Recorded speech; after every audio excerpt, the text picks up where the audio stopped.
So welcome to our April edition of our Kentucky K-12 CIOs and EdTech leaders webcast. I'm David Couch with the Kentucky Department of Education.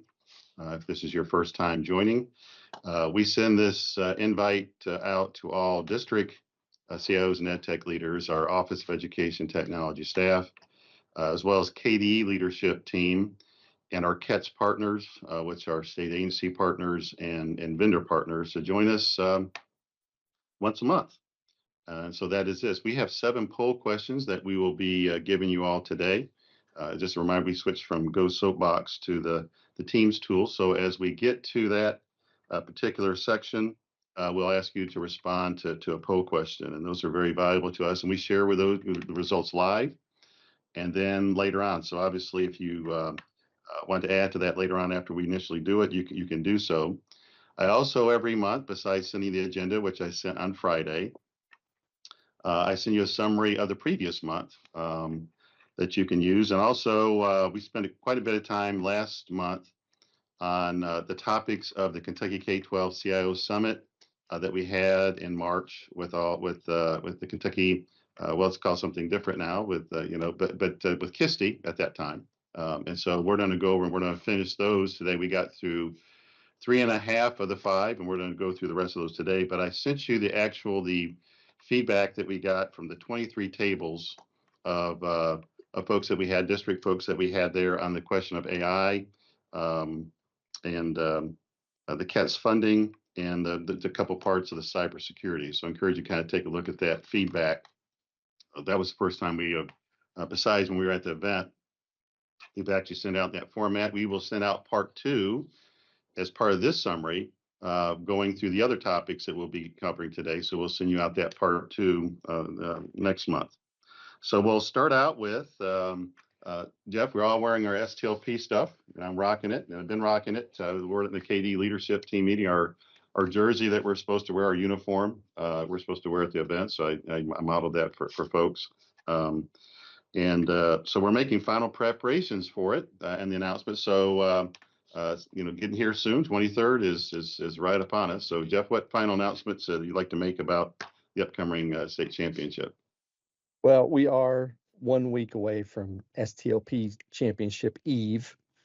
So we're all super excited about that. A lot of buzz going on, a lot of activity happening in the background, getting things where they need to be and getting communications out with everyone. So I just take a quick second to say, of course, thank you to everyone out here, all the CIOs, all the district EdTech leaders, all the DTCs, all the DLCs, everyone who's out here, everyone here in the Office of OET who also are busy with everything else happening, but also taking time to make sure that we have the best opportunity and experience for the students who will be coming to the state championship next week. So we've got 107 districts lined up with just over 500 schools, and around right now we know there's going to be around 12,000 students coming. So we've got a pretty big day planned, and we've got a lot of excitement around all the good stuff, and we're really excited to have everyone with us in Lexington to be able to show off all the cool things that your students are doing with technology and the STLP. So we also, though, want to take a minute, and we have some pretty good news, David, to share about one of the big things that we always are focused on is how we can deal with the logistics of the day. We know that takes a whole lot of time and energy to get everyone there, and it really is a bummer when you show up and you have to wait a while to get off a bus. You can get in and get your day started. So we have been working closely with the Lexington Police Department and our partners with Central Bank Center and Rupp Arena to come up with some more the most efficient plans that we can for bus drop-off. And we want to share just those couple quick little tidbits with you that we'll also share it out with our STLP coaches. That email will go out here momentarily after we tell you first.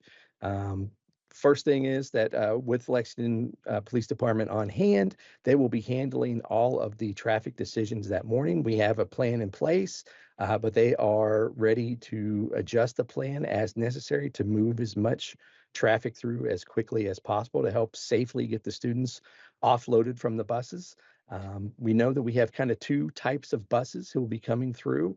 We know that we have buses that are just doing drop off and then they're heading back to their district. There are lots of local districts that their buses head back to do runs for the rest of the day and then return later in the day to pick up students. But then we have a whole other large chunk of buses who stay for the day. And one of our challenges that we've been facing since the construction project behind Central Bank Center in Rupp has been, where are we going to put the buses? Where can the buses go?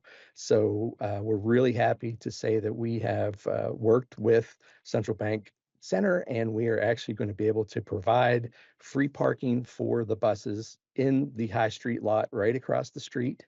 Now that is parking just for the buses. They still have a paid lot for cars and vans that'll be coming, but for the buses, we'll be able to do your drop off where we are directed by the police. That might be on the loading dock, that might be on High Street, that might be pulling into the parking lot and parking your bus and having students walk across the street.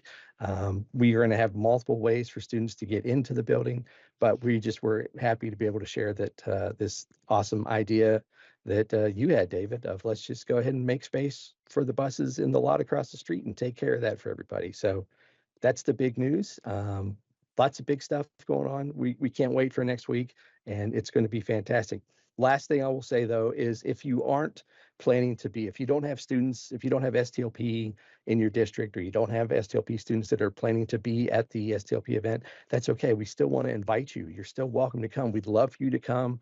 Bring some of your team, spend the morning, spend the afternoon, come see what we're talking about. You'll understand why so many CIOs across the state, so many DTCs, everyone in the OET have been putting so much time and effort into making sure that this day is as fantastic as it can be. Come see it for yourself, and I guarantee you'll go back and you'll understand why everybody's excited about what's happening next week.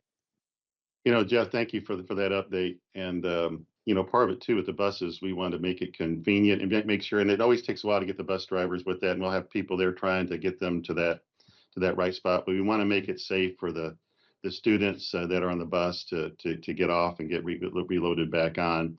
There's a lot of they're going through. I think this is the final year of construction down there.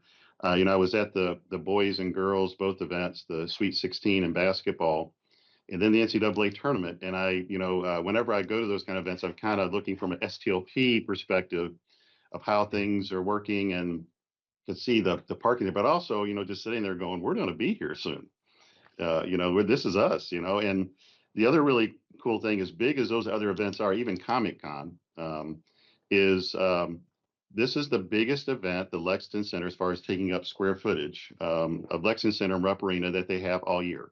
And so it's pretty amazing. Of course, we were the biggest event they'd ever had to start out, and then we continue to have that annually. And I know we get, you talked about 12,000 students. When you bring all this stuff, the parents and then the coaches, we're over 20,000.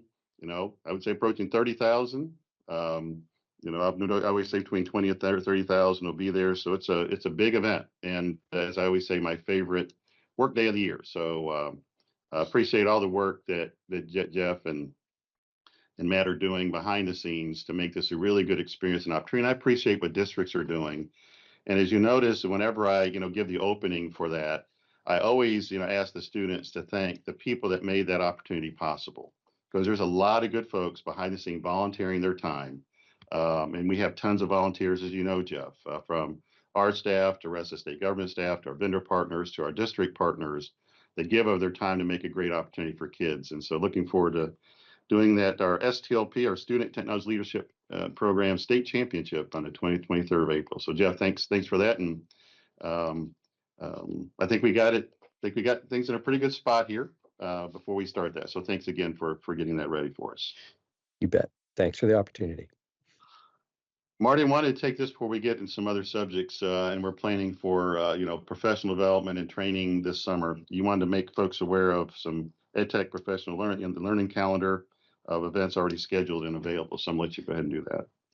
Yeah, just real briefly, David, this is the time of year where everyone is starting to finalize their plans for summer, whether that's as EdTech leaders, whether you're pushing ideas and events out to your teachers or your internal teams and staff.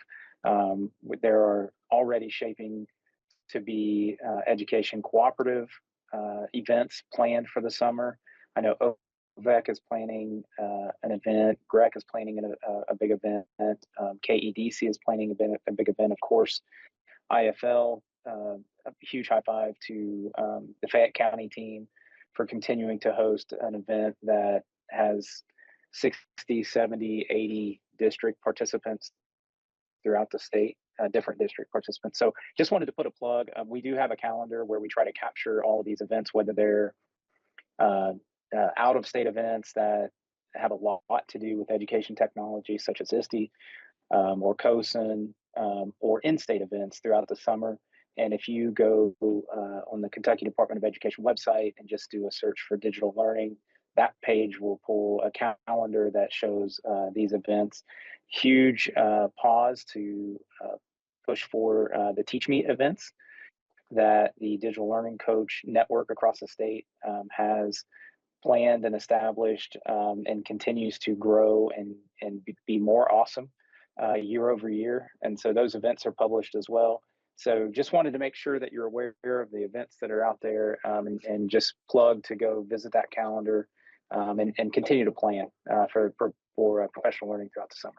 Thanks, David. Thank you, Marty. And just for an FYI for our district folks, anyone else that's watching, and I think our Office of Education Technology staff is aware of this. Every 2 weeks, my OET leadership team provides me an update on the kind of things that are going on in their areas. And I use that along with some other things to create the agendas for our OET team huddle, which we have once a month with our OET staff, and then this meeting once a month. And so something I did different this month than I done in previous months when I send these agendas, I've done a copy and paste portions of that update that I get and shared it with you. Now, we're not going to go into that, particularly Dee Dee Connors, Mike Lettingham's area. We're not going to go in depth with all these. I thought they were so well written, but they all had, a good number of them had things happening in April or May that I wanted to go a little bit more in depth with. So they're not, for the most part, you need to read through those. We're not going to go in depth with them. But I did want to make you aware of them. I'm going to give Dee Dee a chance to hit upon any kind of things she wants to go into more detail with this, with these sections about the data. And then also with Mike, we'll talk after the part where we talk about the GMAP contract, the Kentucky legislative session results. Then I'll talk a little more detail. And I know we have a poll question too, just Dee Dee, with this, with two of yours, one regarding the FERPA and one regarding front door that we'll hit upon. So Dee Dee, I'll let you hit any more details you want to hit upon those topics that I've shared. All right, thanks, David. The good part about what David's done is put all this detail in. It makes it really easy if you need to copy and paste it and send it to somebody else. And so if you like this approach, it makes it easy for some of us because we don't have to say as much and you don't have to listen to us as long. Show David some love in the chat there. So, but anyway, just real quickly, front door, you've already heard from the your KE, it's gone out superintendent message. Just make sure that if you've had any districts or schools that have moved, that you do have, you are taking advantage of this time to get those updates done. The student privacy policy office, that notice, the only thing new this year is the fact that we had to find assurances. Kentucky is very fortunate in the fact that the superintendents sign assurances every year saying that they're doing the FERPA and PPRA notifications. It's up to you all, not up to you all, but one thing area you all can help with is it's a best practice to have those on the school and district websites. So if you have them in a prominent location there, or you know that you don't, you might want to look at trying to put those out there so that they're readily available. Score report card suite, that's really just the finance information going out right now, and the finance officers are looking at that. I do want to plug the Infinite Campus. You've heard us talking a number of times, the school social security number purge tool. That is moving forward now. It looks like it could be available as early as May. It's really time for the discussions to happen at the district level as far as how they're going to want to use that. Are they going to want to, we're promoting removing especially all the old social security numbers. That's easy, that's low hanging. Let's get rid of all that. It protects the students that have been here, gone, all that. But there's also some discussions you can have about whether you should be looking at other students that have social security numbers, or families or parents and things like that, and how and staff, and how to get those removed. So just know that that is coming. We've got some end of training, April 17th. Encourage your folks that normally attend that to train. I know, David, I've gone too long. And then No, I'm looking at Jody's response. He said, a lot of content. Could be the first time I've seen an email from David and thought, wow, this is a lot. that is so That's not what true. I was chuckling at. That is so not true. All of David's emails have a lot. So you should have already been contacted by Infinite Campus about campus learning and online registrations. If you've not seen those, they did go out to CIOs, DPPs, and cases, points of contact, and email Lisa DeGaris. One thing that we've got some training opportunities, including some SPPO training for FERPA and security best practices listed on this list. But there's one thing that didn't make it because it's kind of hot off the press. I'm not sure how many of you all are familiar with House Bill 241, but that does change information as far as the lowest 5 versus the lowest 10 of your attendance days to be able to remove those from your SAR calculation, which can help districts as far as funding goes. When something comes out this late in the game, it is very, very difficult to think, or even, it's not even probable in most cases that a vendor can make that kind of change that quickly, because this is for current year, not next year. So we were kind of, we weren't very optimistic that this would happen, but we have to, give accolades to Infinite Campus and the fact that we were able to copy instead of try to modify an existing process and just change from 5 to 10. So districts do have a 5 option to run for the lowest 5 days or the lowest 10 days. That's not going to roll out till sometime in May. We're hopeful by late May. So for the SAR calculation, that will be there. That's hot off the presses. And I would told David yesterday, I would probably give it an 80% chance. It's not a 100% chance because we've not seen it yet. We're not going to see it for our ability to even start testing it until the end of the April at the earliest. So I think there's a good chance, a lot better chance than we thought there would be probably 2 weeks ago. But it's still not a definite, but we're feeling good about it right now. David, do you want to add anything to that? Well, as I always say, you hit upon it, is whatever comes on legislative session in, February and March and even April, it's close to 0% probability that it will be available in Infinite Campus, whatever comes out of it in July. And usually I tell folks is you need to expect that to be the following July. And this is one of the rare exceptions because some work had been done before. And I don't want to get people used to that because they start pressing, because, in our world with Infinite Campus, who's been a great partner for us for a long time, is they got to put that in the queue of the other states they have statewide. And while we were the first state to do things statewide, we've had a lot of states join us and follow Kentucky's lead and have a statewide school information system, including recently in Delaware and North Carolina. There was other states before that, obviously. Nevada comes to mind immediately. So we have to be put in that stack along with those other states, other priorities. And then we want to give it, enough time to effectively test it before it's fielded versus rushed. And so I always, even with, Dee Dee, when this came out, I met with the commissioner and I met with Matt Ross, who leads the Office of Finance and Operations, and just gave them the probabilities that they probably need to find another way in the interim until it's available. So this is a good news item, but I don't want to get used to it. I do want to go back to the poll questions. We had a poll questions about the front door, which, by the way, if you could show the results of that, put that poll question up and just try to get the results.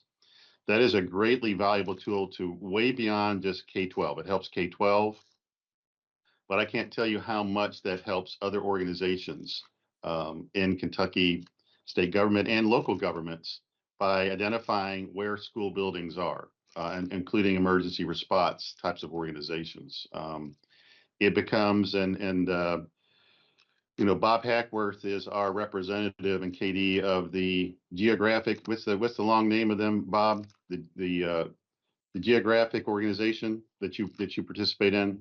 Geographic Informational. You asked me too fast. Right, but it's overall they try to digitize and geographic kind of thing where all the major things are at, and it's helpful for a lot of different ways in building and construction and in emergencies, and knowing where that's at. So please, it's very worthy. to participate in that. It's used and it's greatly valued. In fact, you know what, Bob, I know those GIAC meetings, anything else, they're greatly appreciative of KDE providing it because they have no other way to provide that. David, we got 38 responses so far on that first poll question. Yeah. Okay. And they have the ability, even they have the ability to answer it even when we roll off and go to another one. Okay. Absolutely. Well, that's good. Let's see here. You want to launch the annual notifications question? Let's see here. So Dee Dee, is that good news or bad news? And the results of that poll question. I think that's what we expect. It helps us know what kind of percent of schools actually districts have new schools or a new district office location, because we don't expect to see some things from every district, but we just really want to make sure that those districts that have some changes or new schools are making sure that those get included in this collection. Yeah, GIAC is, Bob says, the Geographic Information Advisory Council. It's a state. It's a state what? It's a state council. Yeah, and it has representatives every state agency that I see. And Bob Hackworth is our representative. Yeah, it also has non-state geographic information systems folks as well. Good. It's a great group of people. Yeah. We also had a poll question on the notifications for the purpose. If you can bring that up. David, I'm going to just plug, I just want to give shout out a thank you on something completely different while people are responding to this one. Our civil rights data collection for Kentucky, we got 100% participation. That's awesome. Thank you for all of your contributions to that, or encouragement, or data entry, verification, whatever you did to support that work. We appreciate it. I think we're probably one of the few states that really does get that 100% mark. And I would say too, as we're giving them more time, is the part of student Social Security numbers, and you've heard me talk about it. It's part we call a healthy data diet. K-12 organizations and in education in general, but K-12 organizations are the top target of cyber criminals, and that's just not me saying it. And it's reality of it. And one of their top targets is to get Social Security numbers of students, because they can go undetected. They can apply for cars, apply for bank loans using a Social Security number of a student in very criminal types of ways. And so that's why we really don't want to. It's kind of like having, $1,000 of cash on your dining room table, and your window doesn't have, the blinds are open and the criminal can see and drive it by. It attracts criminals.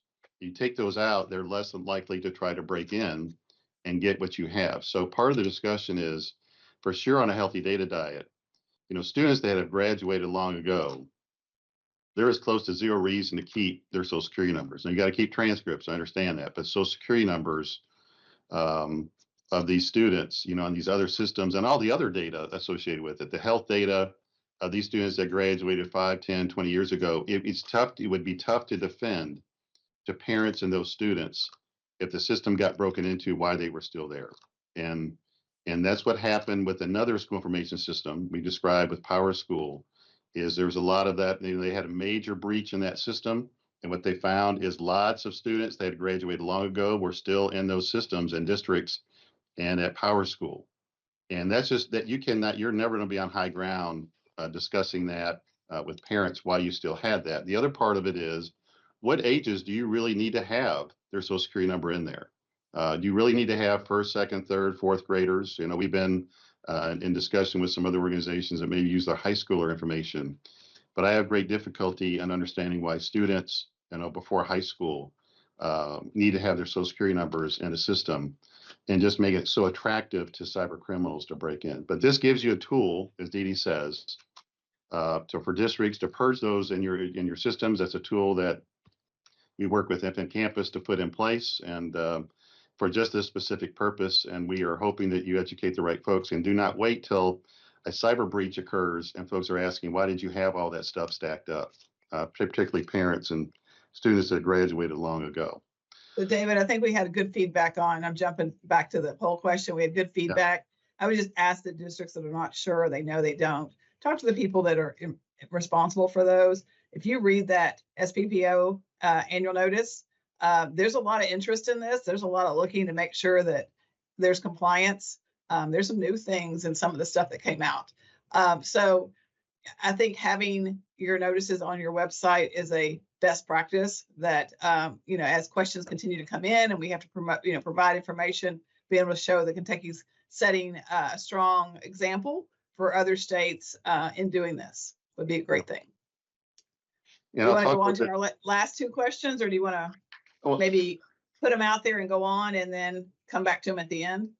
Well, I was going to discuss them during when I hit upon the impact of a $4.3 million cut. Okay. So that's why I'll hit upon it. But in your notes here, you kind of talk about where districts can contact Infinite Campus, and I listed a specific name they can contact to get a price quote, given what happened on March 28th. Yeah, I'll get that question about how many districts perfect.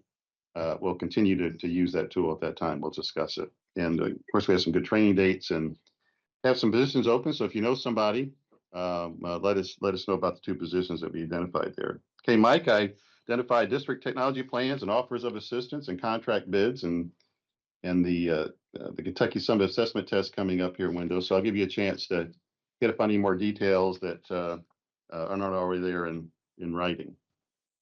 Yeah, and playing into the game plan there, David, there's if folks read through that information, I'm just really not sure there's anything that we need to spend any time on unless anybody's got any questions or if they, would like to see or, have us address anything in a little bit more detail. But I think it's pretty straightforward as far as the status on those different items and where they're at. So I really don't have any intent of pulling anything out specifically on those unless somebody has a question or wants additional information.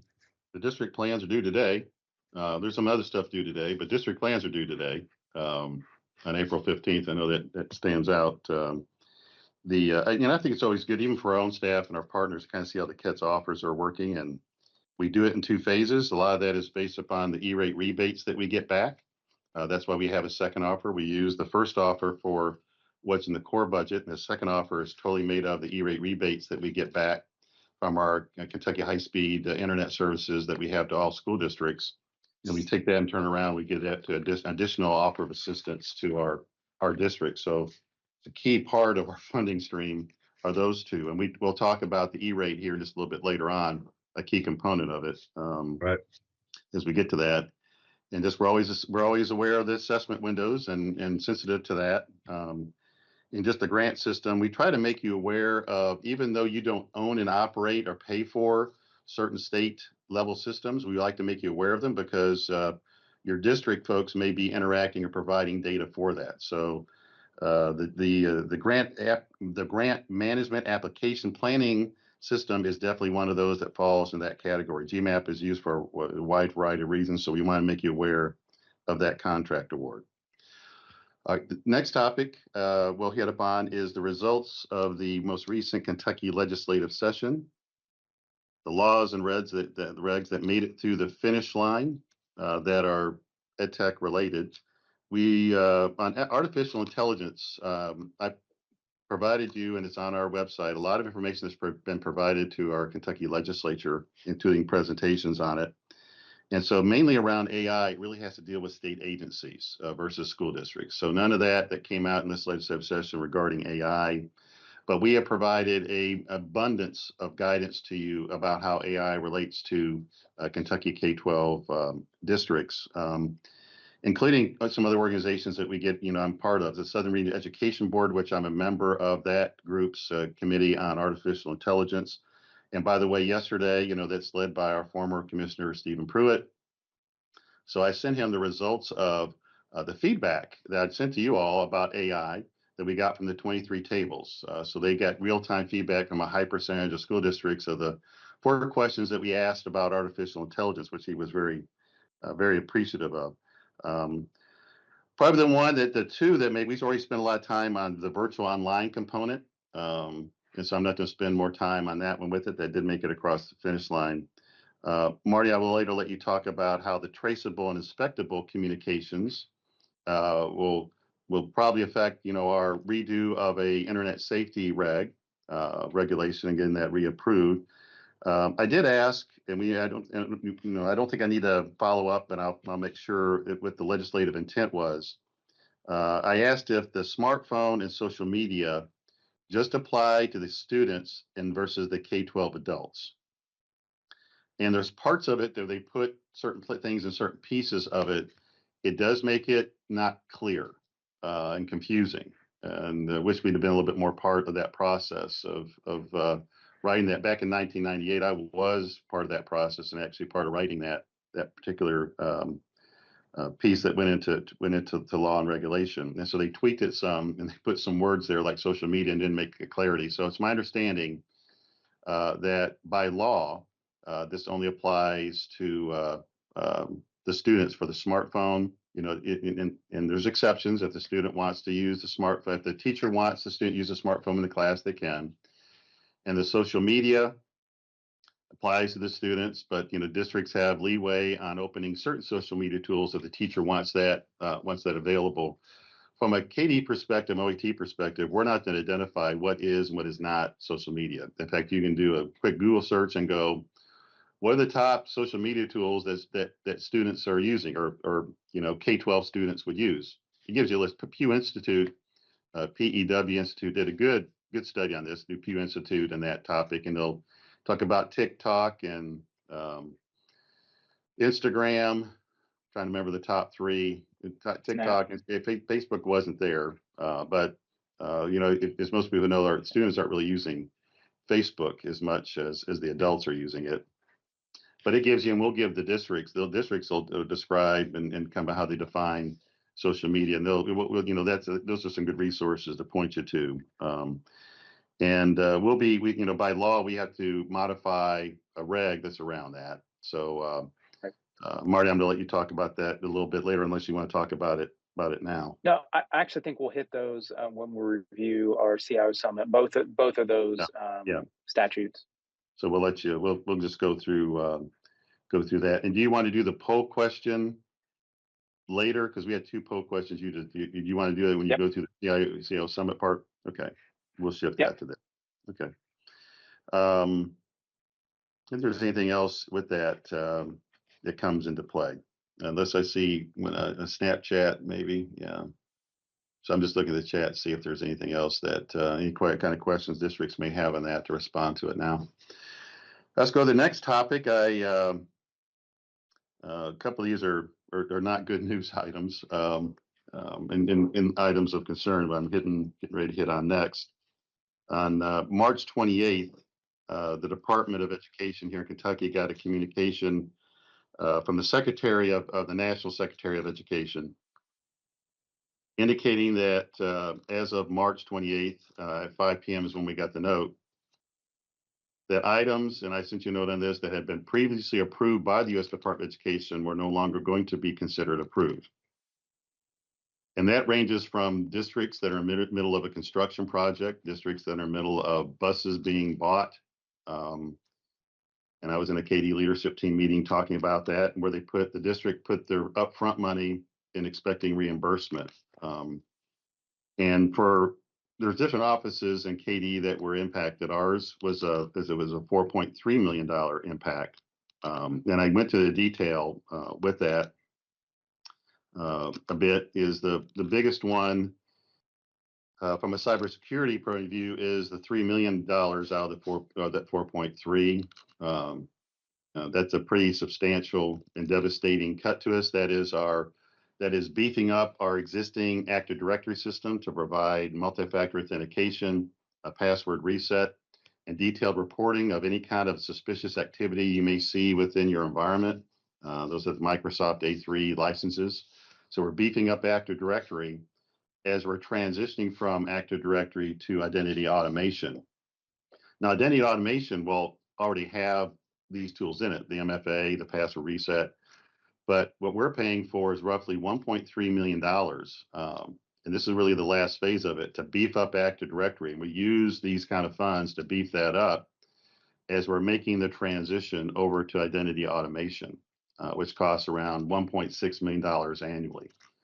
And so you add those two together, you get right around $3 million. That's for cybersecurity. And I understand and I know that identity automation does more than this cybersecurity, but a big proponent of it, part of it, and the reason we're putting in place is cybersecurity and protection of identities. So that's a pretty devastating news that we received. Along with, we also had part of that where we would pay for Infinite Campus's online registration and campus learning for districts up until, through the next school, for the next school year, part of it to next March at least. And then we had e-transcripts, which is an awesome service that for students, especially students, poorer students. It actually would, and it helps them get responses back quickly on whether they were accepted to higher ed or not. And they could send it to as many places they want to try to apply for. So all those were pretty devastating. And once again, we had received approval for those. And there are consequences to districts of that happening. For example, we have no option. We can't drop the cybersecurity defense that we have in front of all districts right now. We can't do that. We have, and Bob, I can't remember in our latest cybersecurity health deck report it seems like we have 3 billion, close to 3 billion attempted cyber attacks on K-12 every year. Does that sound like a right number? Well, the actual number, I think it's gone up. Bob, you're going in and out. I'm not hearing you that well.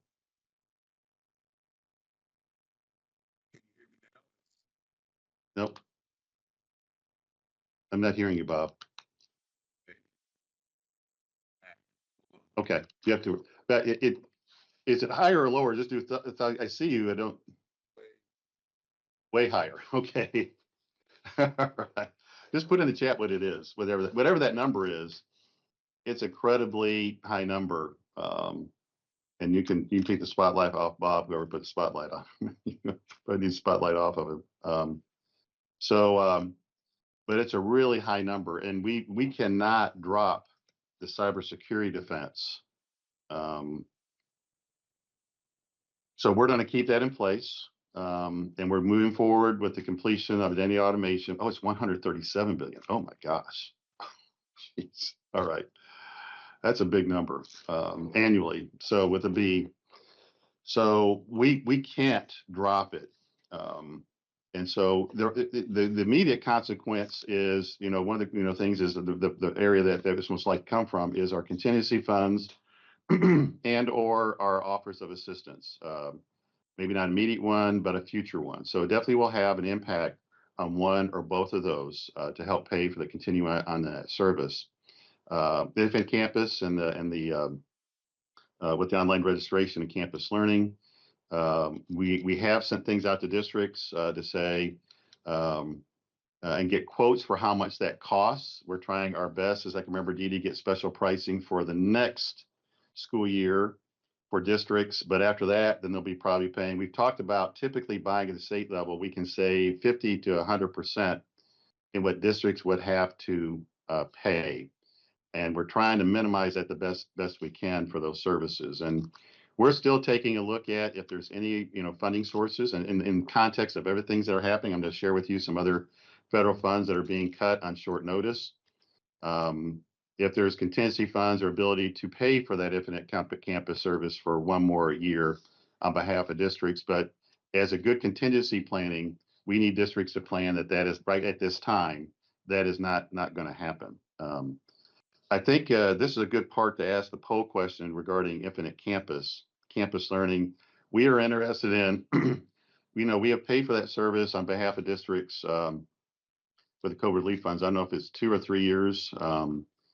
And so we've always said at some point districts will have to pick up the service unless we get our additional budget requests. And just as a reminder, we have put additional budget requests in 2026. Had we gotten that, we would have continued on paying for that, but we did not get that additional budget request to pay for that, along with some other services like virus protection to continue paying for that one, to mention one other in that group. So we're real interested in these responses here. Will your district continue to use, for campus learning after transition and pay for it?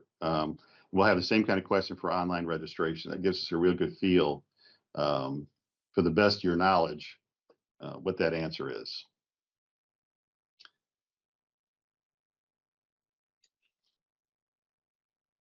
We'll just pause there for districts to give their response.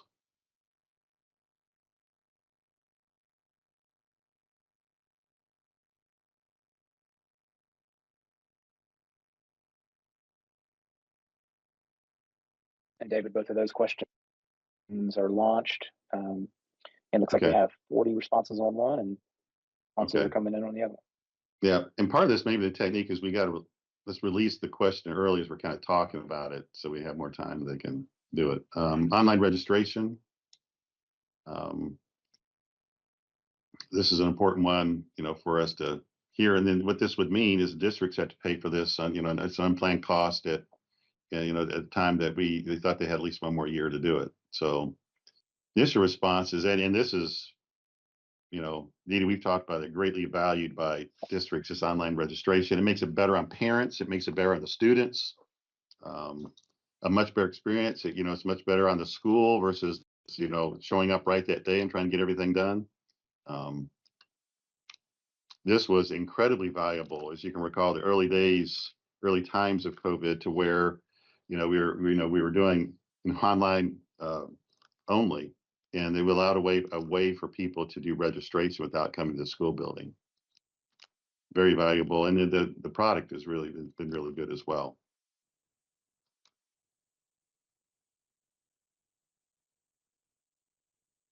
So we're about 14%.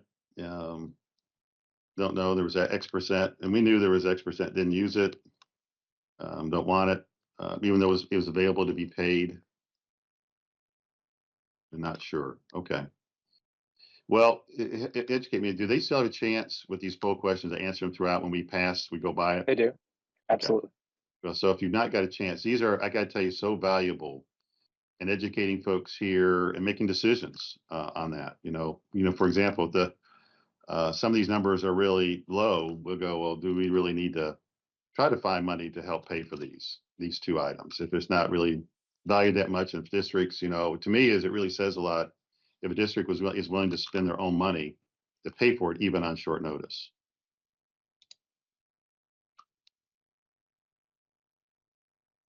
All right, next topic that we have in the list of a couple of unfun topics coming up here is I think you're aware of, just beyond what I talked about here, the ESSER funds being extended.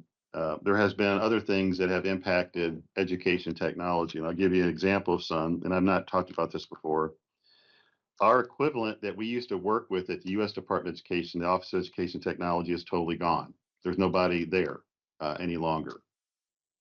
And these are organizations in the early days of artificial intelligence. They put out some guidance, and I thought it was very good guidance and helpful guidance on artificial intelligence. And I always put out, it's not 100% perfect, but it was a good thing out of the box, and we even have it listed there. There's a National Education Technology Plan that Katie was part of putting together.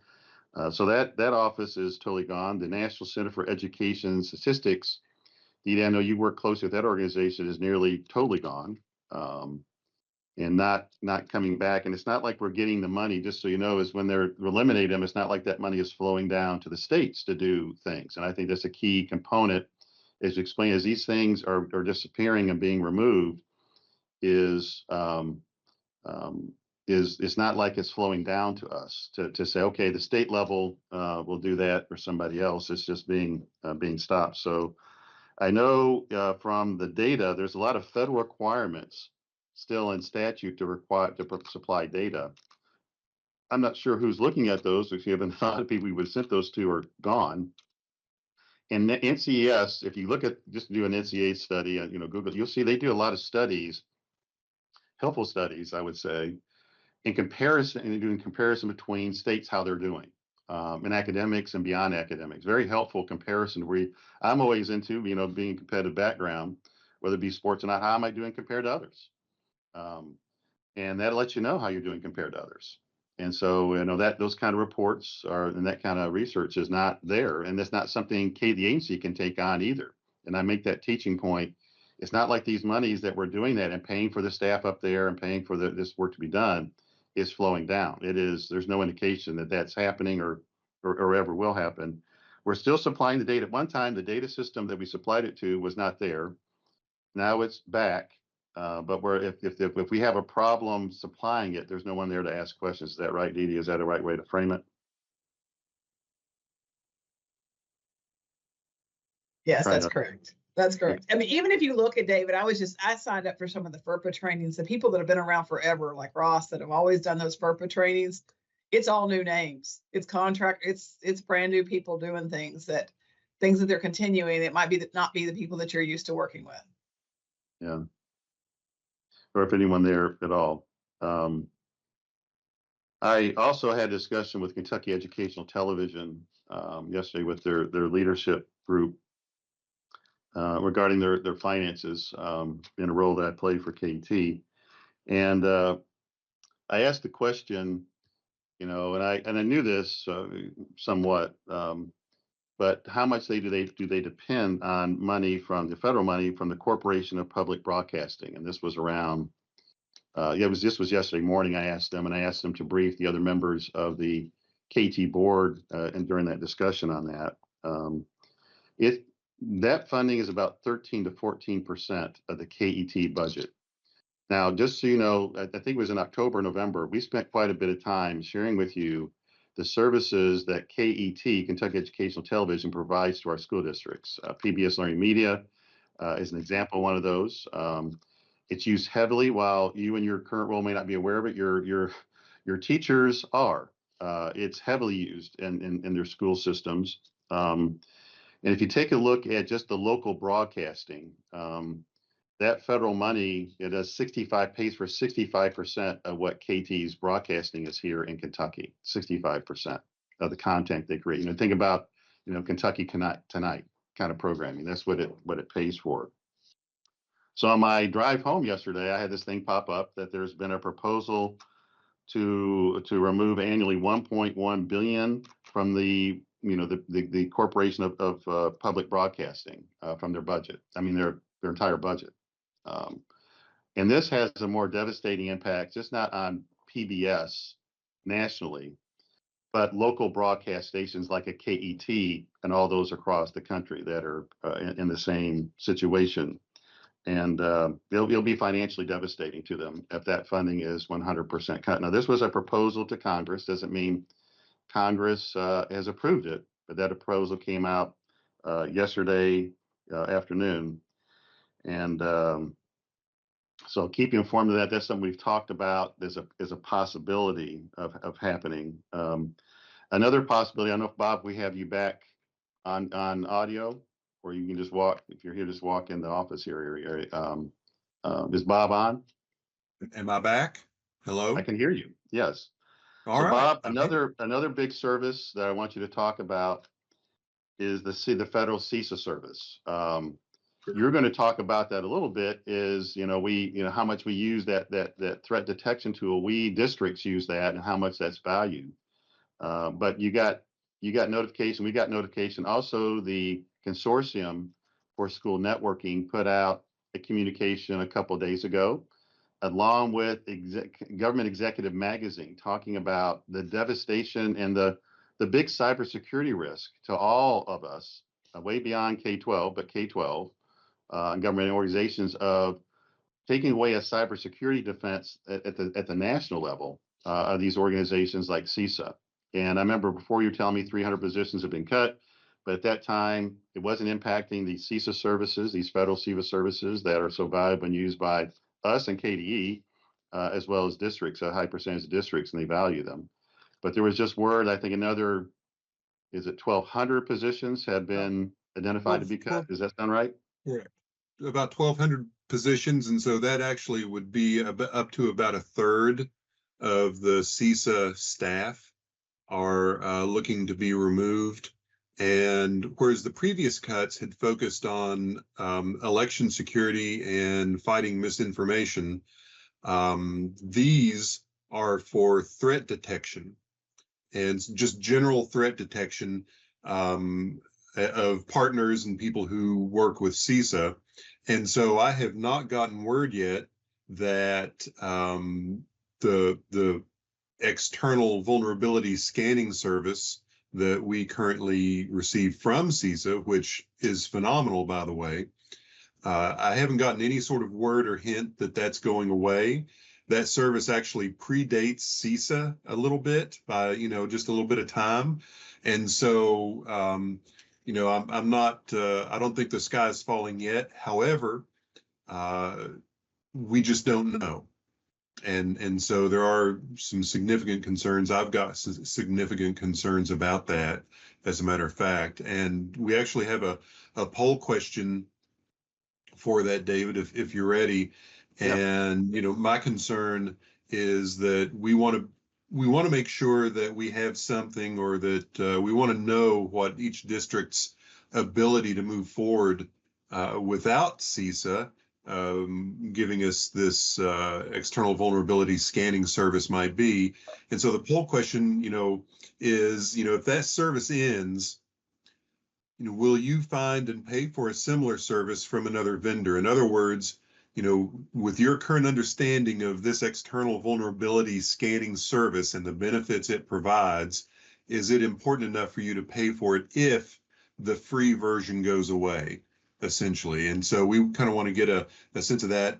I think it's been a pretty amazing service myself. I'm not trying to bias anyone, but we've had multiple data breaches within the state of Kentucky that a service like this, if it had been going at the time, would have prevented or mitigated very, very quickly.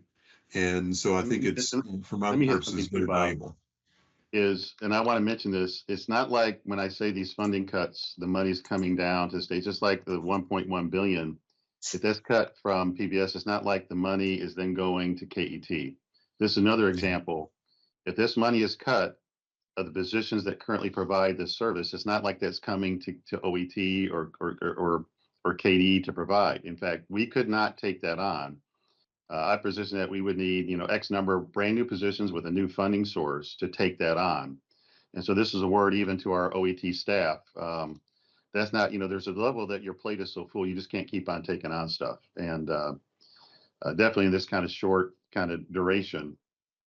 And so we see this, and Bob, you're going to go over through one of the Go Soapbox tools, or the Go Soapbox, or not Go Soapbox, but the Seattle Summit results that talked about how valuable, when we asked that in the summit in March, how valuable this was. And to your point, Bob, this helps you identify if you have a, I call it an open door in your environment. You have a server that is somehow not patched, or for whatever reason, it's visible on the internet, people can get into it.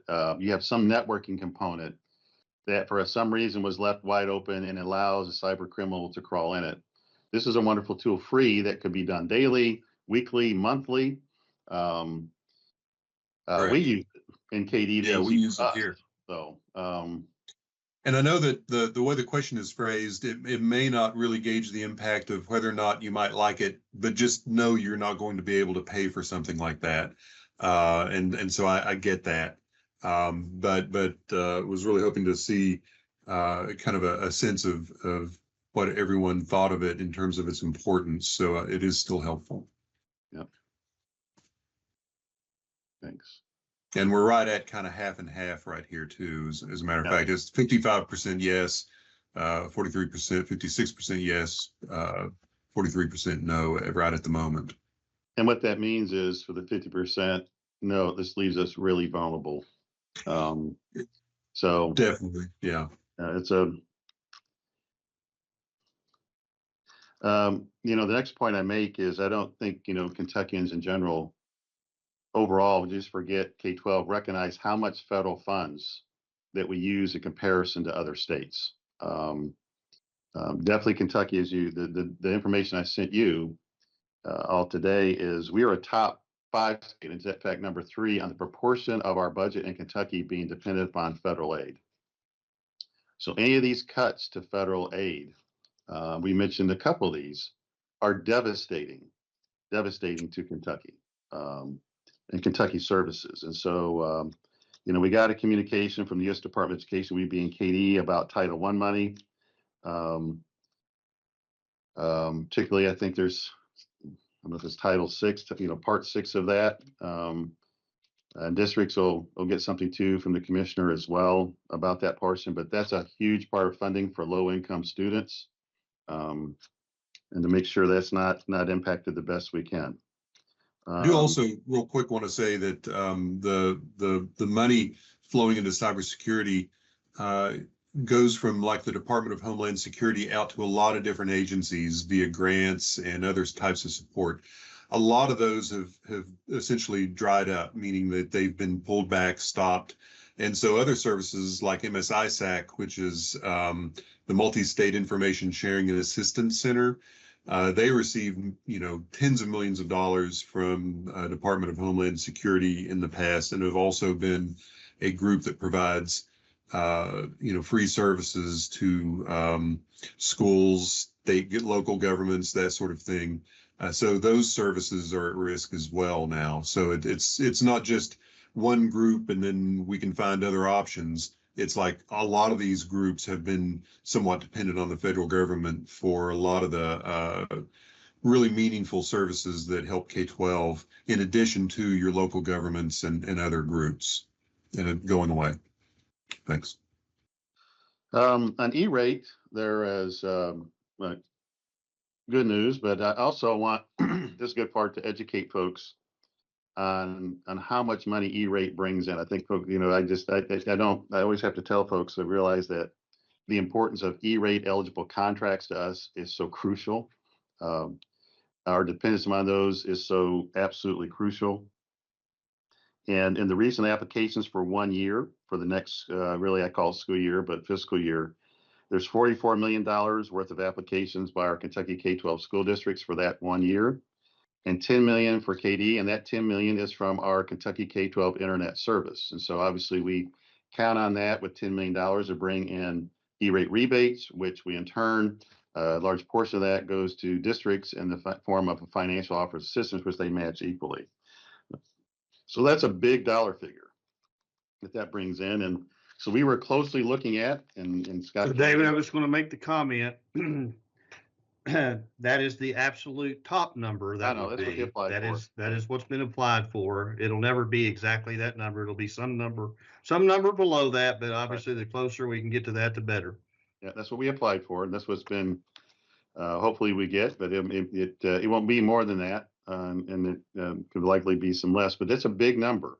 I just want folks to see that's a big number of dependents for us. And so we are closely paying attention to the Supreme Court hearing. I know Scott King and Caprice were listening to that one, and they're interesting to listen to in general. The good news is, but you can't say until this stuff finally comes out, the Supreme Court will give their ruling, I guess, in June. But from listening to it and some of the articles I sent you an attachment to read that. I encourage you to read that article. The vibe that we get, and maybe be totally not reading it, is that it appears that any major changes or cuts or removes or to that program doesn't appear is going to be made at this time. But we'll have to wait for that June hearing. Next item, just at a high level, making you aware of in the Kentucky Court of Appeals, there's a 2017 contract between the Kentucky Communications Network Authority and Open Fiber. An appeal to the Kentucky Court of Appeals was filed on 20 March by Open Fiber. The main reason I'm bringing this to your attention is Open Fiber, Excelicom in particular, who sells the excess capacity, or to sell the excess capacity of the Kentucky Wired kind of service, is one of our subcontractors for our service, our Kentucky K-12 internet service, VNA by Zayo. So just making you aware of it, and you can keep up with that case just as well as I can. So I sent the link, and I'm trying to keep up with what that means. It doesn't mean when I see things that are posted in there, so something that says 17 April, I don't know if that means a ruling's got to be made on that date or something's got to be filed by that date, but just want to make you aware of that. Just let me know if you have any questions about that. Update on Go Guardian. And I'll just be looking in the chat here, see if you have any kind of questions about anything. So I'm constantly looking at the chat here since we don't really use Go Soapbox for this thing longer. Jody Rose, can you give us an update on the our transition to Go Guardian across the state with our districts and KDE organizations. I know in KDE we've already implemented it across the organization, because I say we always try to what we ask districts to use. We always try to, as I always say, eat our own dog food or drink our own champagne, and that's gone well for us. And I appreciate those in KDE that were part of that. So Jody, can you talk about that? I'm going to ask Mike Lettingham to talk about some value-added services at a very brief and high level, along with Go Guardian. Those are their optional products. But we'll talk about the main product. Jody, can you give us an update?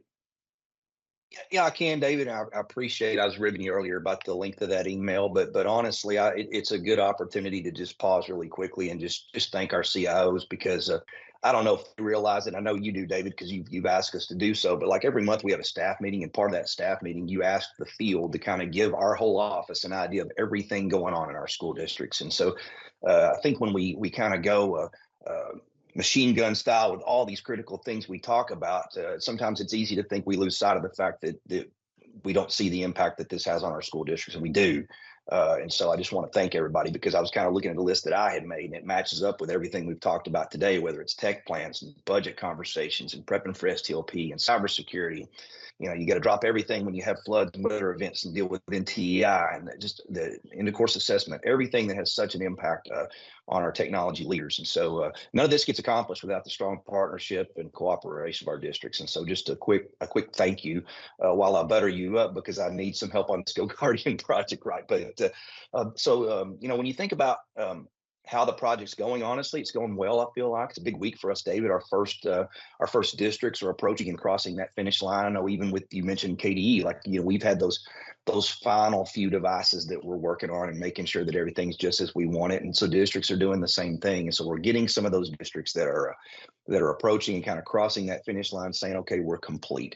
The challenge is how to get everybody to do so much in such a short amount of time. We've got to be there by June 30th. And so the analogy I would use, it's like a restaurant that's successful with a lot of reservations, right? And so, you know, we've structured things in such a way that if you were one of those that said you wanted to transition ASAP, or that you had no preference, you should be complete with that, the training efforts that have gone on with the one-to-many sessions and the one-to-one conversations, and should be in the middle of finishing those up and testing and hopefully getting close to that completion mark.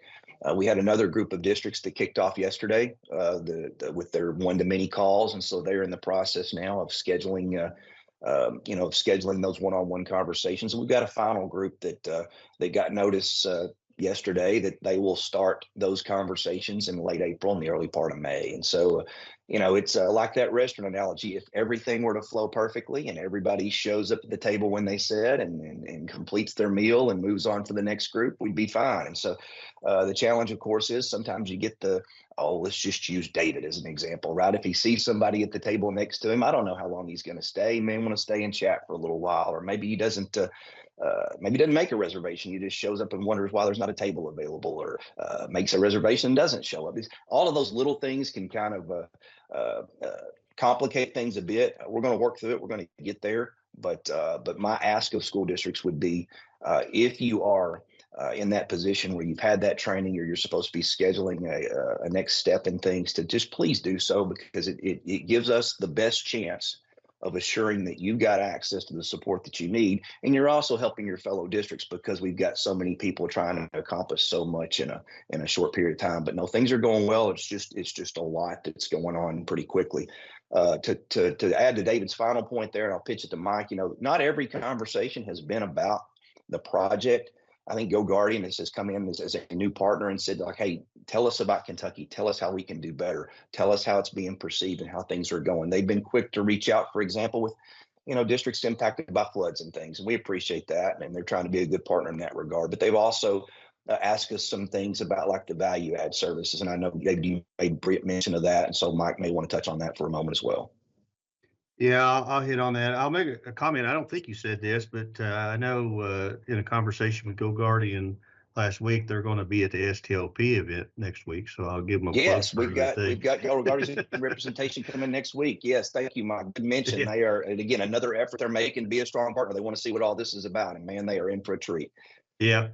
So I'll just quickly mention that we were made aware that Go Guardian is doing some adjustments and modifications on their pricing to the services they offer that are additional or value add services for districts that choose that already use or choose to utilize those additional services that they offer. And so again, we were made aware that they're doing some additional price adjustments to those to be competitive and to try to create as best advantage as they can for the school districts again that use those. And I believe I seen where they actually communicated that out to districts. So you should see that. And I would, we just really want to acknowledge that and thank them for taking a look at that and again, trying to really be competitive and making sure that they're providing the best overall value for our districts. And again, for on top of the base functionality that we're providing to all districts across the state for those additional services that they offer.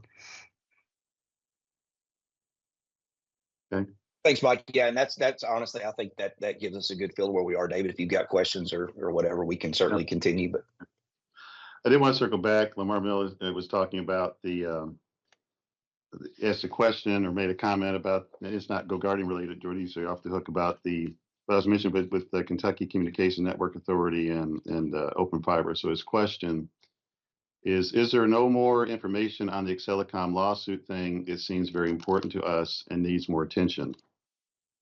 And so absolutely, we're paying very close attention to it. For the most part, I've read, and it became and it's not been long ago that there was this issue between those two organizations,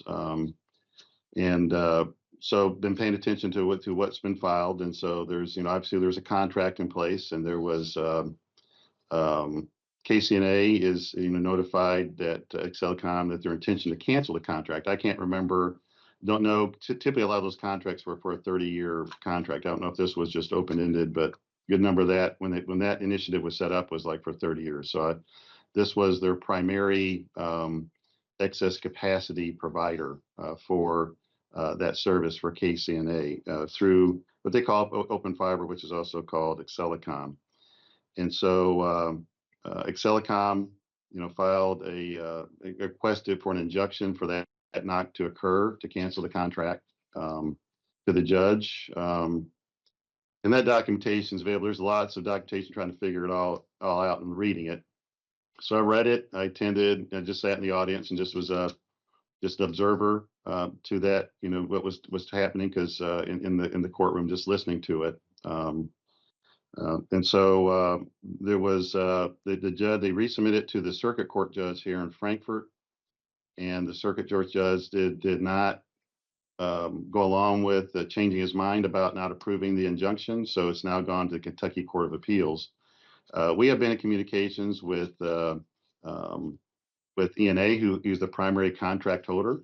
Obviously, we're concerned about it because this is one of their subs that it's work. We've also had this discussion with KCNA as well.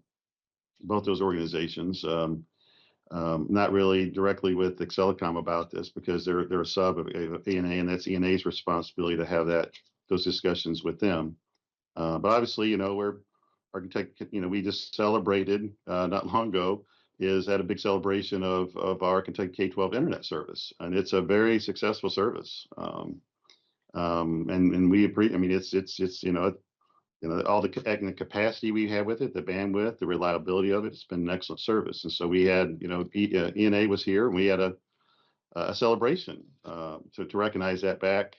Can't remember when that was, Mike. Was that in December? Is that not? I mean, I'm losing track of time. Whatever that was, October, November, December. Kind of had that celebration. So obviously, this is something we're watching very closely, and we've made ENA aware of it. Who holds the contract, and there's been communications with KCNA as well.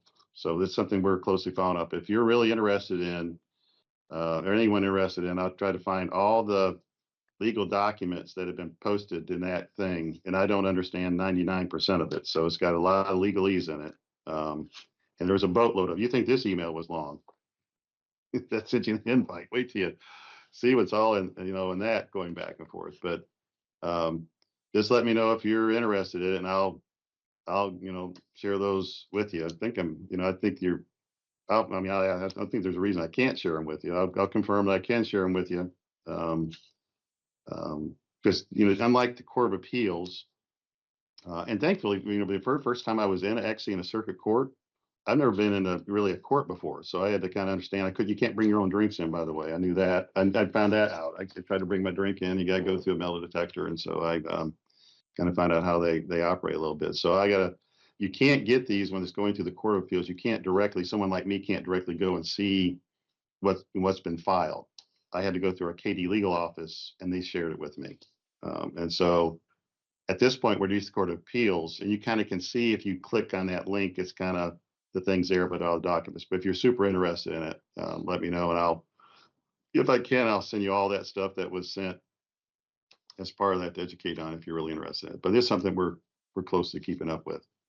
So I think I'll circle back to that one. All right, let's finish on the last real item. And I'll just hit the second two before let me hit a couple items before we hit going back to our CEO Summit and close that out.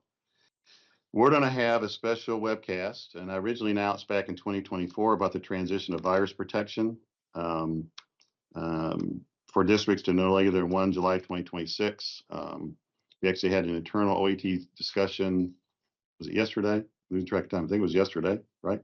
So we'll have that discussion with you, and we'll set that up. And we talked about during the CIO Summit that was one of the items we were going to discuss, but we're just going to have a special webcast on it, along with the discussion about OET shared services getting completely off Active Directory no later than 2026, because we'll be on identity automation by that time frame. Also want to give a shout out before we guys go through it with our Go Teach Kentucky website. That's for our office of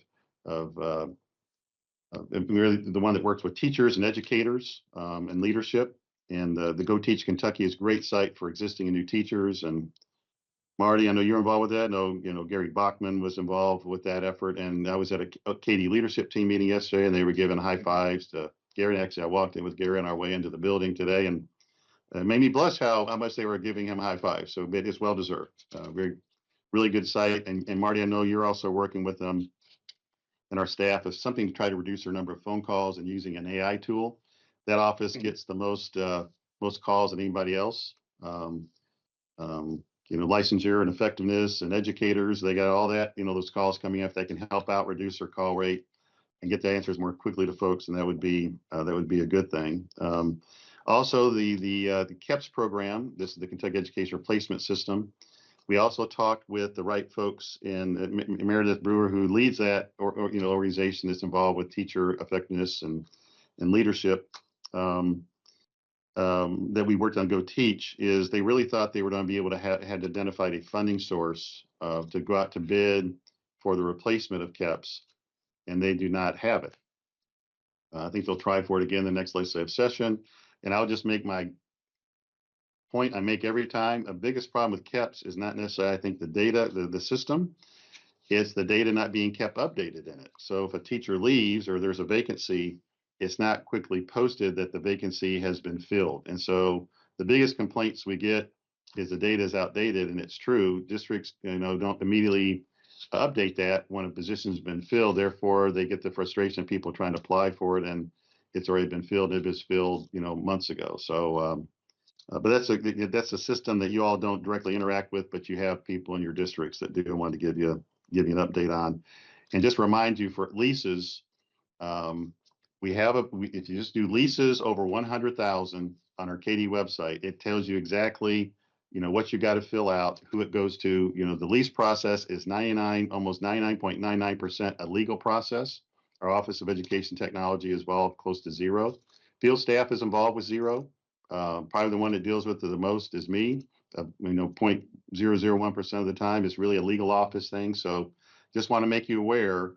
And if the district's not done leases and try to get them approved, there's a form that has to be signed by the district, and it's mainly a legal form that the district has to agree to. Just point you there. So let's circle back, Bob. If you can close out, we got 15 minutes to close out this last topic on your two items, Marty, and then Chuck. So Bob, go ahead.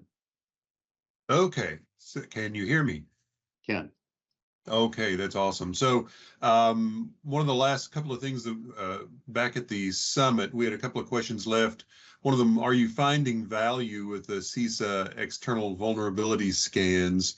And at that time, we had a 90% saying yes, and the no responses were really more from folks who hadn't implemented it yet, or they needed help understanding the reports. And on that topic, I've talked with Colin Glover, and he said he'd be willing to do a webcast with the Commonwealth here, and kind of go over the reporting from those from that service, and that might help kind of catch some of those folks up. The reports do get kind of in depth there, and I can understand that being something pretty important. The next question, question 5. Tell us the best security big idea from your table that you've implemented that you believe should be implemented across K-12. And we had a lot of really good ideas here. And I think the one that bubbled to the top everywhere was phishing campaigns and training, running phishing campaigns to educate staff, ongoing and interactive training to identify phishing reports, sending phishing emails that automatically assign training when users click on phishing links, security measures and tools, things that you can do today. And this kind of goes into the items that we had ranked. If you remember, we talked about that on the last webcast. We had implementing like group-based contact methods for security-related questions, standard operating procedures for managing compromised accounts, kind of codifying some of those things, geo-blocking and maybe some additional assistance with MFA around certain types of accounts, minimizing local admin access, using App Locker on Windows devices to prevent certain different types of files from being run. And of course, everybody's favorite thing to hate on, and that's removing local admin rights. Also in this group, we had containment management, like how to contain breaches very quickly to prevent a wider spread and impact, stopping PII sharing through email and different other solutions. Of course, that goes back to data loss prevention, or DLP, something else that we're definitely looking at and encourage districts to utilize.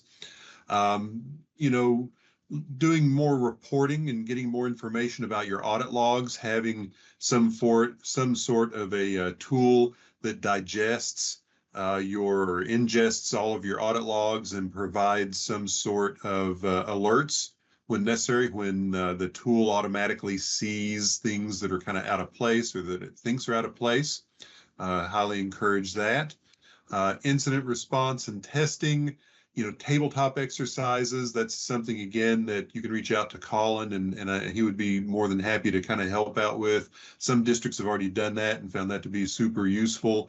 Having an incident response plan in place, and that also is useful. I talked about that at the KISTI conference and provided some directions on that. Can provide some more soon. Fish ID for incident response, and of course, Fish ID is another tool that we think that every district needs to be implementing right now, because it's going to help. It's not going to hurt. So is it going to catch every fish? No. But it's definitely going to help. And I think this is one of those times when we're just going to have layers of help, and that's just going to be the best we can do. Again, user education and awareness, not necessarily around phishing, but around cybersecurity in general, to help folks understand what the threats are, what the risks are, that sort of thing. Constant communication with your staff, your teachers, your finance officers, your finance people, your central office staff via email and face-to-face for training and awareness, and more security training for the Fortinet and CISA scans. Last two items, cloud and external facing services, reducing outward facing services. Again, it's very smart if you reduce the number of things you have to protect, then cybersecurity gets easier. And so that's one of those things. And then doing honeypots and again, self-service password resets. And then the last item, which I think is probably one of the most important, because I tell you, almost nobody wants to talk about cybersecurity until they realize that they don't have it, but humor and engagement, because that's one of the ways to make cybersecurity a little more digestible by the average human. Once you've beaten them down with how depressing things are just by putting in your username and password, use some humor to lighten the load a little bit and help them understand that, the sun's going to come up tomorrow, that, it's not all doom and gloom. The sky is not falling. However, it's up to all of us to be secure. And David, that's kind of a summarization of all those items. I'm willing to kind of hand the talking stick over to the next person. Okay, I think it's going to be Marty. All right, thank you. And I will also be concise because I know, David, we're going to send the table feedback out in the show notes. And so want to also make sure to get straight to the point here and leave Chuck some time for the final topic. I'm going to do a couple things here real quick. I'm going to, number one, launch the poll questions that are attached to this section. So I'm immediately launching those. So if you can please respond to those, that will, as David said earlier, that greatly helps us as we continue to look to make progression in some of these topics. So, and then also, I'm putting in the chat some of the legislation that David mentioned that is wrapped around this topic that we went through at the CIO Summit. We got out ahead of it with some of the draft language, and we were able to make some quick adjustments based on the bills as they move through the process. And I'm also going to share my screen so that you can see. So this fourth topic is a really good topic. It was a quick hitter, if you recall, our CIOs who were in the room. It was wrapped all around internet safety and security regulations. And so as a reminder, we've had several laws passed, several bills that have gone through the process and passed that all push on the administrative regulation work that we've had in place for quite some time and has stood the test of time. And also your KSBA model policy that you annually work through with the Kentucky School Boards Association. And so this set of 5 questions, they were rapid fire questions, help build towards the work that we are doing all together, district leaders and us at the Kentucky Department of Education, OET, in our office to work towards the modernization of these policies and regulations. So the first question was about responsible use, and what we thought about that. So we framed it around some of the responsible use ideas and structures. A shout out to several districts who are doing some work right now after we left the CIO Summit. Neil Arnett, I know, shared some work that I'm excited to review. Quick summarization of this topic and a few call outs here. Overall consensus across all tables in favor of modernizing to the responsible use policy within the KAR and the KSB model policy. You emphasize that tables, the need to keep the policies current with the ideas of emerging technologies. So you like that idea, that made sense to you. Also ensuring and calling out to make sure to address data security with, especially in terms of artificial intelligence and the evolving digital behaviors of the tools that our teachers and students have access to. You noted the importance of having state level baseline or model policy, which was good, but could also be adapted to fit local needs. And I think we have that structure in place and we'll continue to move towards that. You had a few cautions about maintaining district autonomy and that discipline of support, particularly as it relates to SIPA compliance. And overall, there was strong support and then an added flexibility and forward thinking. So that was very helpful. A couple call outs that Table 4 said it made total sense. And then Table 23, you use the term, which we've been using as well. You have to evergreen everything, including how social media fits in, specifically with the bill that was passed and signed that I dropped into the chat.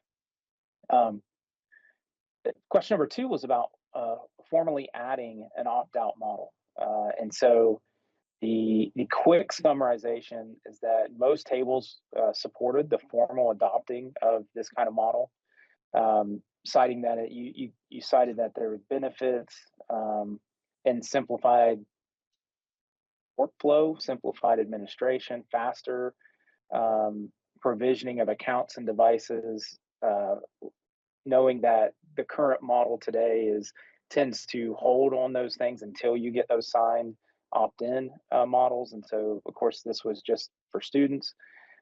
This idea is just for students, and that will be recognized. But several tables noted that very few families actually opt out. So it would be making the model more efficient, which is exactly what we wanted to hear. We thought that was the case, but hearing you say that at tables was very helpful.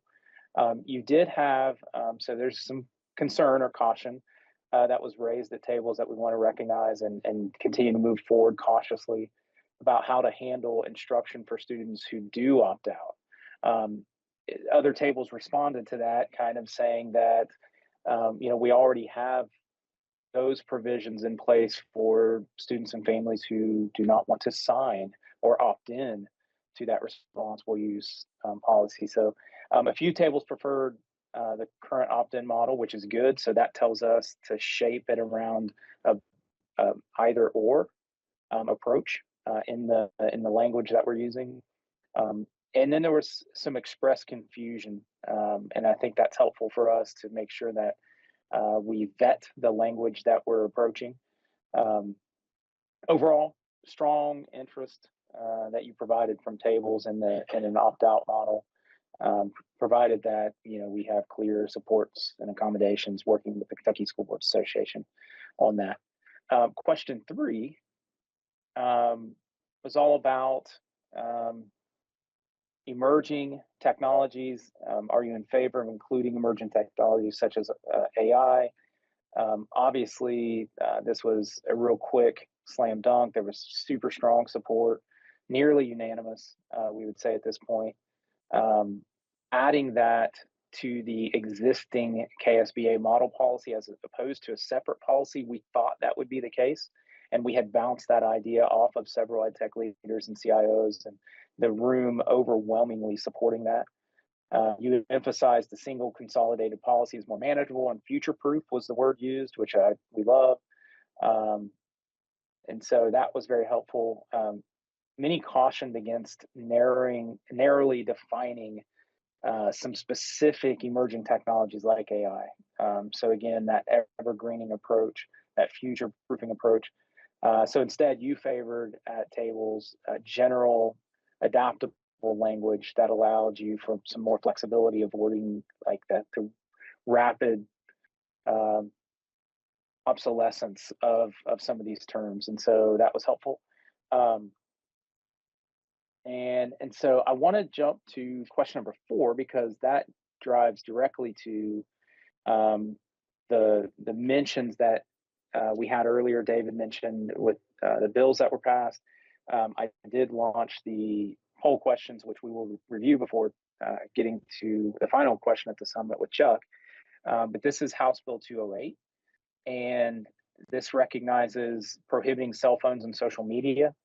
And the feedback at the tables was mixed, but generally supportive of the question, which was, how will your teachers react and how will your students react?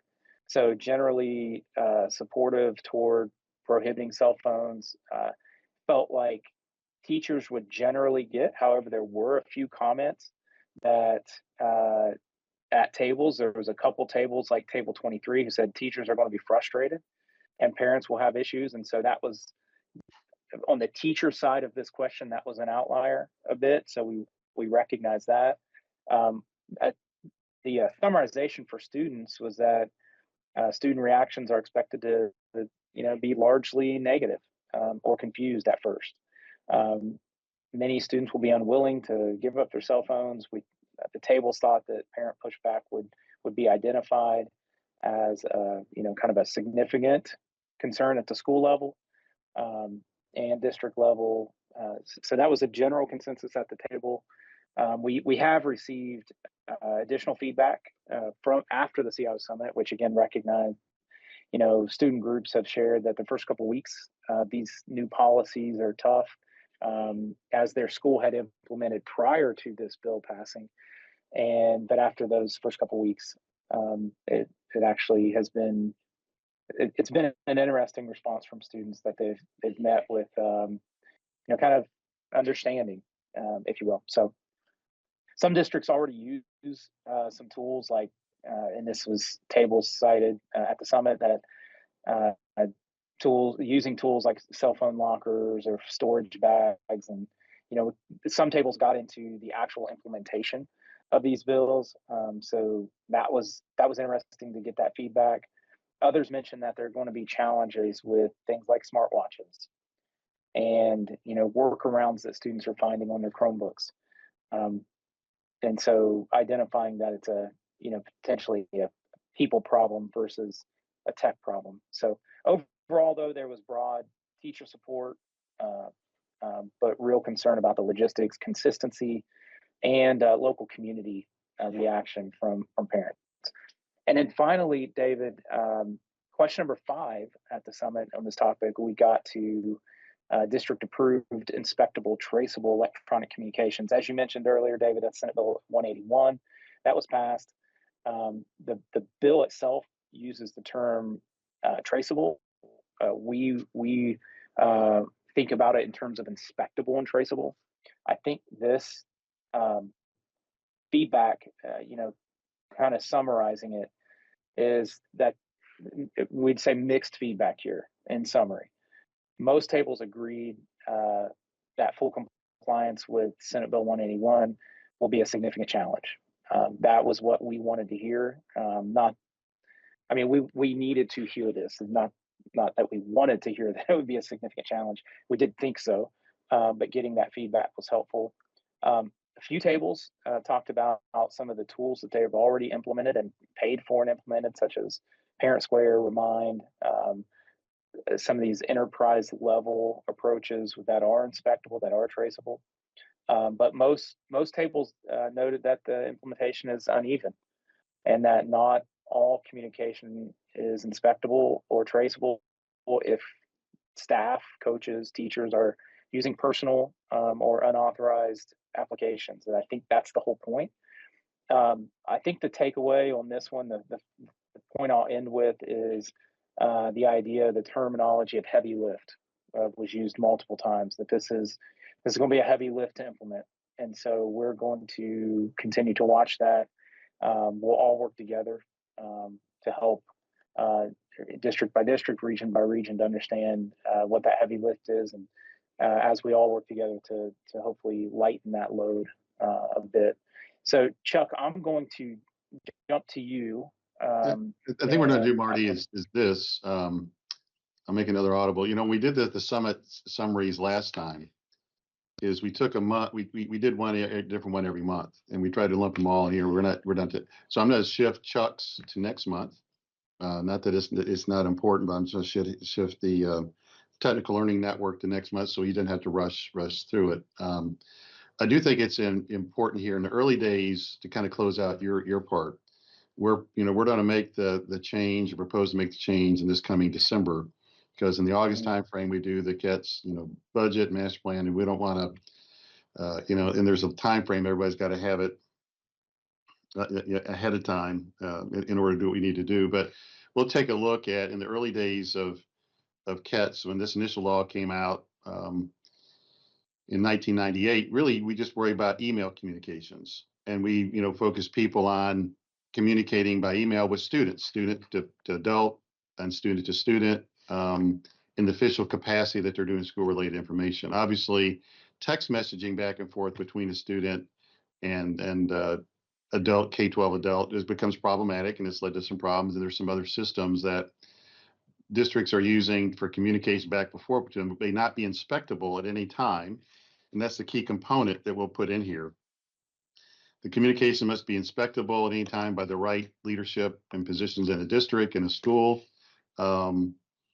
And so the tools with email allow to do that when you're using something that's off the grid doesn't allow that, and that, you know, because that's what the legislation was after. And so we'll include that in. One of the things, Marty, that comes up in this is, and who polices it now? It's not being policed now. Who's who issue who now? Who polices the policy? That Yeah. It's a point that is always well made at a district level when new policies are created. Yeah. Then who is policing the policies? Who's inspecting the policies, right? So one of the questions that was asked, and it's around this opt-in, opt-out. And Neil Arnett asked this, and Randy Bailey around. I don't know if you saw the chat thing. Is around. Does the current KR AAP does it allow for opt-out? The way I read it requires annual permission, meaning an annual opt-in. So our proposal, and as David mentioned, we will be taking the modified. So it's the chain of events, right? So we will be taking suggested modified language for the KAR, which is the promulgated administrative regulation from the bills that have been passed, and in that new administrative regulation language, we will be proposing that opt-out model. Does the current one? Does the current one around the AUP allow for an opt-out? The current one we have. It's not specifically called out in Right. the current KAR. However, several school districts have worked with the Kentucky School Boards Association on their own.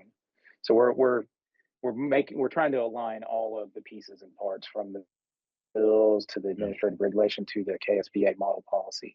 I don't want to overlook. I don't want to go overlook ahead. William talking about. I guess William was at the Masters. William Pierce is talking about being at the Masters because, and I've heard this from people telling you can't take a cell phone in at all.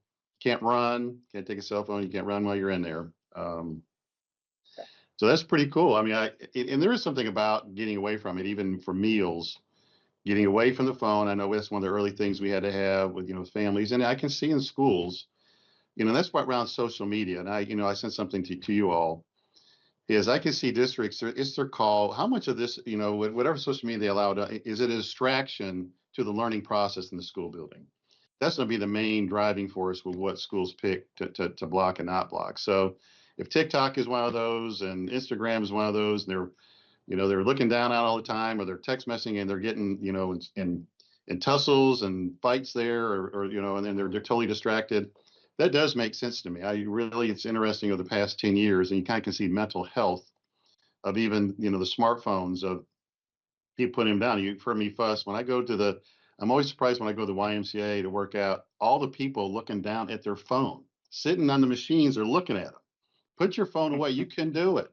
You can do it. And they lose track how long they've been sitting there. And it's almost like they come out of a trance. So take that to the instructional environment. I can definitely see why this has happened. But a good number of districts, and it's a question you asked, how many have already been doing this? So X number, they didn't need a law for the smartphones and social media already do this. But there's X number of districts that wanted the backing of law behind them before they do it. Of concern of pushback from students, of parents, of administrative folks or staff folks there in the district. So it gives them that leverage. And obviously we'll be going through the long process of modifying regulations. So we'll make sure we get your input that's in it. And David, just one more plug. Please submit your response to the poll, because I think that's going to be these two poll questions on this topic are going to be very helpful to us.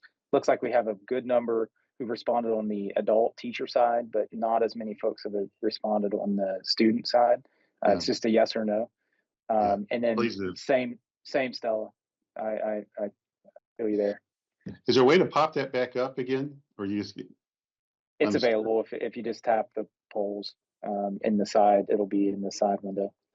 And then just to call out Neil's comment, with this new law now, districts have more leverage in your policy to when you say, as Neil cited earlier in the chat, if you read up, that they have tools in place for inspectable, traceable communications, but not all folks are using them.